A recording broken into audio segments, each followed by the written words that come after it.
and welcome to another episode of Practical Money Magic with me, your host, Audrey Heesch, your friendly money lady. Today, I want to talk about an interesting conversation I had over the weekend that really got me thinking, and I hope this is helpful because I think there's so much we don't understand about the financial sector as not only individuals but small business owners and how it all plays together. And so it's important to peel back those layers and give you that education or that understanding, that higher level understanding, so that you can start navigating this crazy world for yourself and what empowers you most. So what really got me thinking is how almost all of our financial systems and structures and all of that are set up with an auditor mindset. And auditors are essential. They are an essential part of our society. The checks and balances, making sure that you are doing what you say you're doing and within the confines of the law. That is very valuable.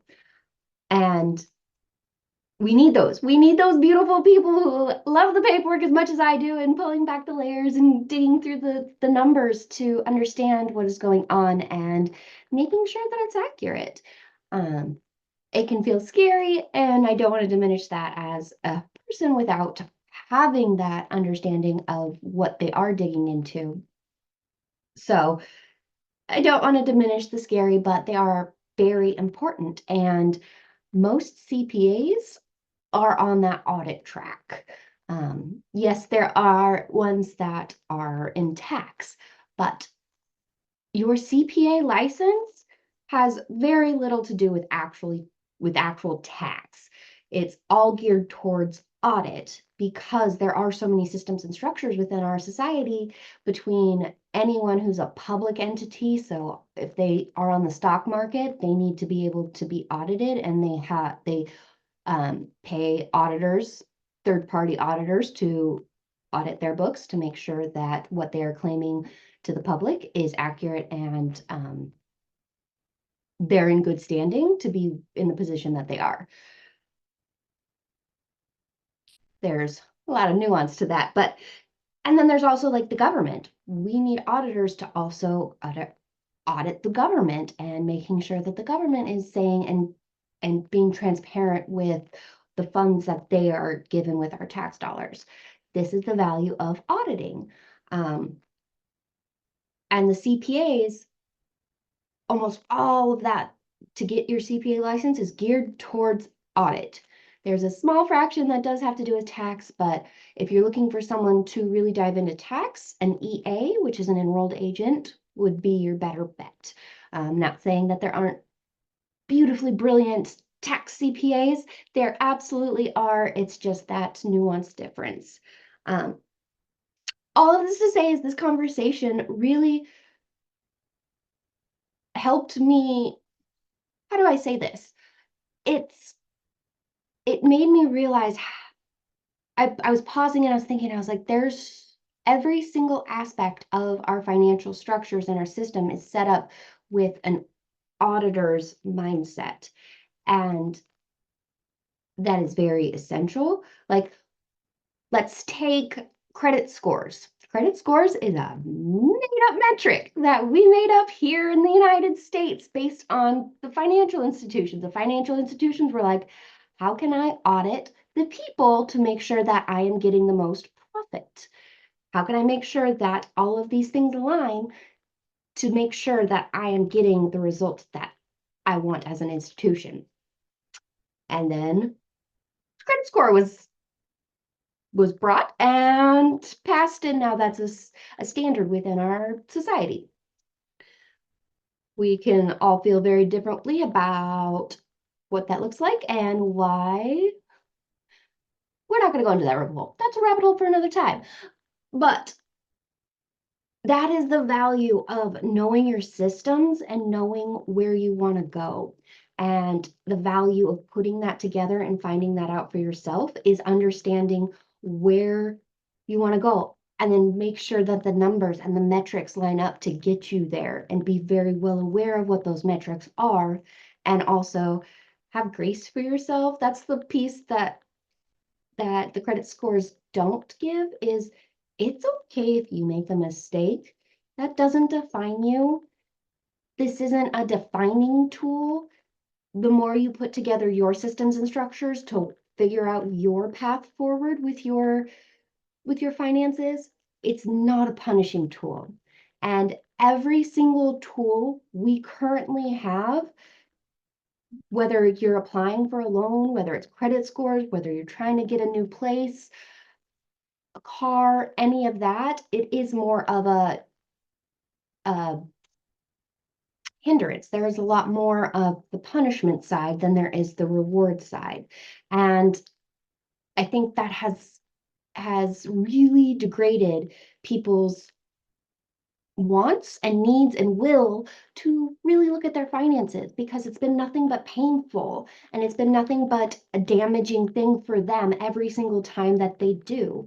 And that's why I'm here, is to peel back those layers, to say it doesn't have to be scary, and it doesn't have to be damning, and it doesn't have to be that heavy subject. It can be fun and light, and even when it is really murky, you can walk through it when you have somebody on your side who's going to peel back those layers for you, who's going to help you say, okay, this is what this number says. Here are the options as I see it. What do you want to do? That's powerful. That takes your power back and be like, okay, instead of this really crazy situation where you can go a million ways, what is within the confines of the law? What are my numbers saying? And then what is my intuition saying? I will repeat this a million times. It's okay if you make an investment or a decision that on paper it says you shouldn't do it, but you know in your heart of hearts it's going to work and it's what's going to work for you and catapult you. That's okay. This isn't a judgment. Hold grace for yourself and what you choose to do with your money. And part of the conversation I had that really helped me pull all this together in a macro micro sort of way is people are cutting corners right now in costs, in terms of cost. Small businesses are struggling. They are struggling hard, and it is it's hard to say, yes, go pay that absurd amount every month for a software that you feel just beats you up every time you go in there.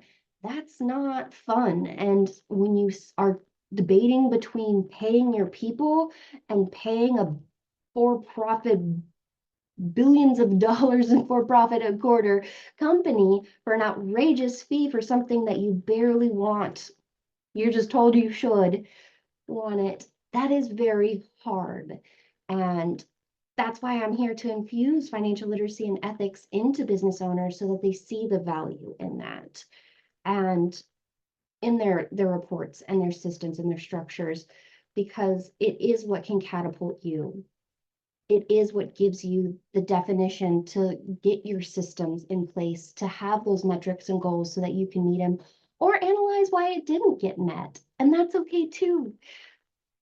I know we're in a society where it's like grow, grow, grow, scale, scale, scale, be, more, more, more. Ah, know plenty of beautiful, wonderful, perfect entrepreneurs that are like, I just need this and I want to provide this with the world. I don't need to grow, scale, be a bajillionaire. That's not in it for me. And that is absolutely perfect how you are, where whichever you want. If you want to scale and be that bajillion-dollar entrepreneur, I want to celebrate you and support you all along the way as well. Neither of these are wrong. It's when we start saying one of them has to be wrong is when we get into what I feel as the disempowerment of our small business owners. So I think that the more we talk about how helpful and beneficial our accounting software can be, and I don't want to diminish that, it can be frustrating, and not all accounting softwares are made equal, and there's a million different things that I can say, and I don't want to diminish the downside. I'm in books all day long. Like, I get it. I get it. I am working through many situations with entrepreneurs trying to make sure that the accounting software is doing what they need it to do. And sometimes that, like, I will be honest and say I have one client who I do in Excel. I do not recommend that for 99% of people, and you have to make sure that who is setting that system up deeply understands what they're doing and can make sure everything balances and is tracked accurately. And I'll also say he's under 50,000. So if he got anywhere close to 100,000, we would talk about switching to accounting software. But sometimes you just have to meet people where they're at.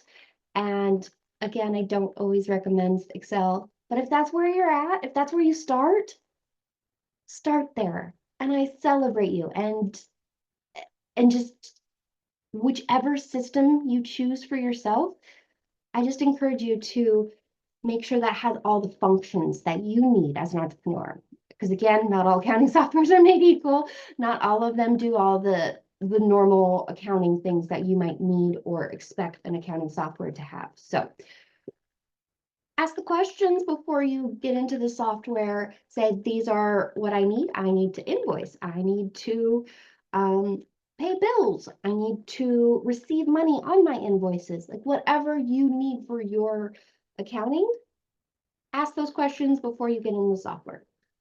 That is a big piece of advice. But that's what I have for you today. Just really peel back the layers, figure out what system that works for you, and really see the power in understanding where you're at and where you want to go and figuring out the metrics that can get you there.